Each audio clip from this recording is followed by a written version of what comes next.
windows. And if you don't, If you flip to black and white and you just see a dense, impenetrable black square, you have failed. You have to go back in, strip away gear, and open those windows back up. it strips away the illusion of cool textures and forces you to confront the fundamental legibility of the design. You can't hide behind a cool camo pattern. Exactly. Okay, so we have all of this incredible theory. We know we need an enriched, faceted silhouette. We know we need a dynamic S shape with coiled energy. We understand the precise anatomical proportions required for regression. And we know how to strategically carve out negative space.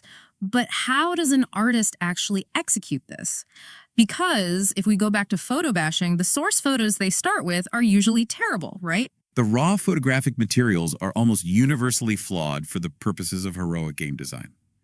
Think about it. Where do artists get photos of people in full tactical gear? Right. They often hire standard models, or they take pictures of airsoft players on the weekend. Yeah, and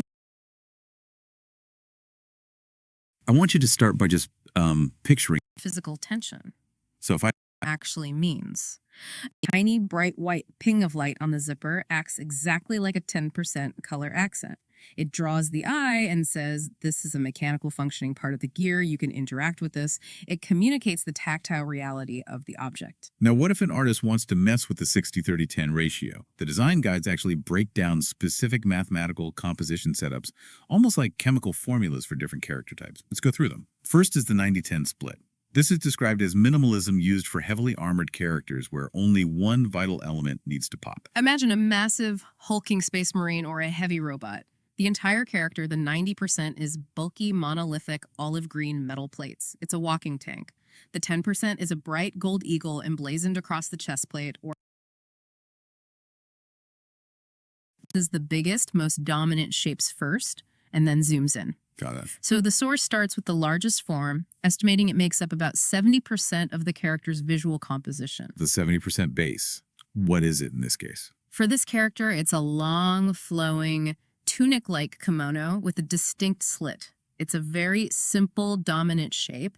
That is the foundation. So the kimono is me an ingredient. But if I just draw a guy in a long tunic, it still feels a bit flat, Yeah. I'm missing that pop, right? What's the hook that actually makes it a design? That's where you move to the subordinate elements, which make up roughly 20% of the design. Okay, what's the 20%? For this character, the source identifies tight, form-fitting pants worn under. You sit down, you've got your stylus and hairs, and the initial grid are from one another. Correct. So if you want subtle, granular tweaks to a design you already like, you keep it low. If you are totally stuck and want 4 wildly divergent directions, you crank it up. Precisely. It just controls the spread of the options. Cool. And finally, there is aspect ratio. Ah, yes. It seems like the most rudimentary setting imaginable, but the deep dive notes are very clear about this. Failing to set this correctly up front will completely sabotage the entire process. It absolutely will. They intrinsically understand dramatic, volumetric lighting, atmospheric fog, subsurface scattering on skin, and perfectly placed cinematic rim lights. They make everything look like a multi-million-dollar movie still. But relying on that beautiful, dramatic lighting is a lethal trap for a working concept artist. But why? I mean, honestly, who doesn't want their art to look beautifully lit, dramatic, and cinematic? Isn't that the whole point of making concept art? To sell the fantasy. To a layman, yes. But within a production pipeline,